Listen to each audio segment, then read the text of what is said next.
Hello everyone, I'm Ben Platt. I'm here at BuzzFeed, and I'm going to tell you about my first times. First memory from working on Dear Evan Hansen. The first memory I have is going in for the first ever reading of it, like the first time we ever sat down just to hear it out loud while they were very much still developing it really early on, before there was any productions or anything. I wasn't allowed to know anything about it going in because they wanted to see what the cold read would look like what it'd be like if I just sat down and opened it up and read and see what the connection to the character would be like without any preconceived preparation. And I just remember walking in and being deeply terrified that I was about to play like, who knows, like a drug addict, or like you have to have an accent that I didn't know how to, like I truly had no idea what I was getting into. And I opened it up, and his first big speech where he's like going on and on and on about how nervous he is and anxious he is about going to school, I was like, oh, I got this, I'm already anxious now. And then it worked out pretty well after that. First time you were truly starstruck. Ooh. I went to see Thoroughly Modern Millie. That was my first Broadway show when I was, I think, I don't know, 9 or 10. And I went with my mom.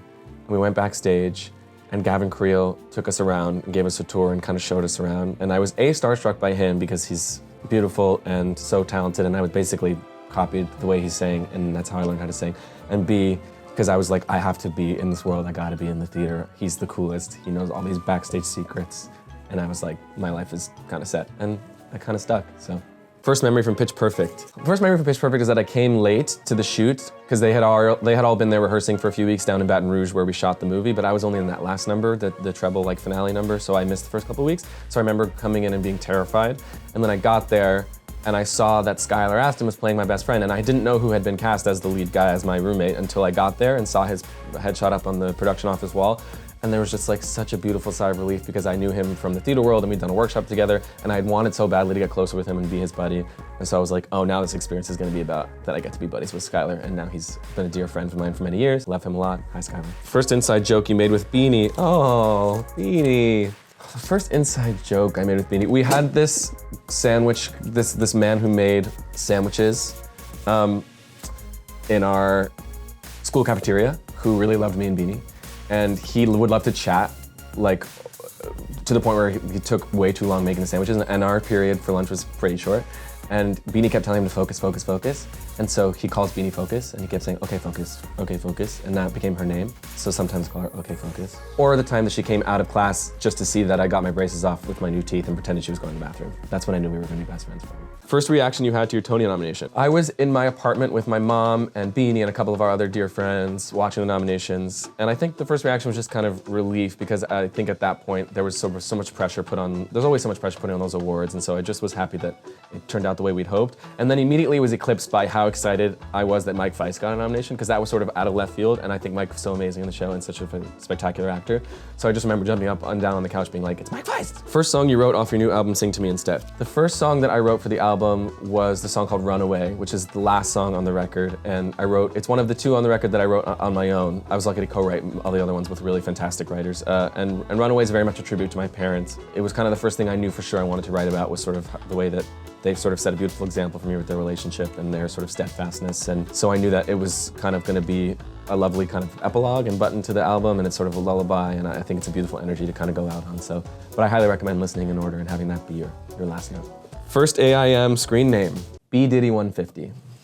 First song you wrote as a kid. I think the first song that I participated in writing was sort of a rewriting of a song. My family, whenever we have a bar mitzvah or bat mitzvah, we take a musical theater song, we rewrite it, and the lyrics to be about whoever's bar mitzvah or bat mitzvah it is. And so when I was old enough to participate with my sister Hannah's bat mitzvah, and we did this song called A Book Report on Peter Rabbit from Charlie Brown musical, we wrote it as a life report on Hannah Barron. Hannah Barron is my sister. And so I got to contribute a little bit. I mean, my dad was the main writer, but I made some rhymes, so look where I am now, Dad. First time you got major stage fright. I've never gotten major stage fright. First time realizing you were famous. Well, I don't know about that. The first time that I realized that I couldn't walk out of the house without at least being a little bit conscious of something like that was probably after the Evan Hansen first preview. There was like just a sea of, I mean, during the Pitch Perfect of it all, it was a lot more sort of sporadic, and now and then it was a lovely surprise when someone would remember, like, you're that weird magician kid. But Evan Hansen kind of took it to that next level. I just remember looking out the window after the preview and seeing just like a sea of blue hats, and then walking the stage door and hearing like shrieking people and just thinking like, this is gonna be a different level of thing. But it comes with the territory, and it's beautiful to have support. But also, let's talk instead of take a selfie if I do ever run into you. First time you met your BFF, Beanie Feldstein. I really love that Beanie is appearing in these questions. The first time I met Beanie Feldstein, this is a great story. We were at a bat mitzvah. A bat mitzvah reappears in this answers too. We were at a bat mitzvah, and it was our mutual friend, and we met during like the cocktail hour outside the proper venue, and our friend was like, you should meet each other, you both love theater. We were like, okay. So we sat down, started talking about theater. Time kind of sped up, and we stayed at that same cocktail like area table, just talking about theater. We missed the entire moment, so we never went inside and just spent the whole time talking to us. Our mutual friend is still upset to this day that we missed the bat mitzvah because we got along so well. But then there were no cell phones, so we weren't at the same school. So we were just like, bye, see ya, this was a great first date. And then we never saw each other for like 2 years. And then I finally came back to the same school that she was at already in 9th grade. On the first day, we were like, I remember you. And every day since, we've been soulmates. Okay. First role you really wanted that you didn't get. Ooh, that's a good question. My musical theater school, growing up, I tend to get the lead most of the time. I mean, I kind of earned it with my seniority, but I really did work for it each time. And when we did Fiddler on the Roof, I auditioned for Tevye because that was the lead, and I, as a naive young kid, didn't really look at the quality of the role. I was just like, this is the biggest role, I want the biggest role. Didn't get it. My best friend Yale got it, who I basically forced to do theater with me just to hang out with me. I was really upset. I was cast as the model the Tailor, which is a smaller role. It's like, why am I model?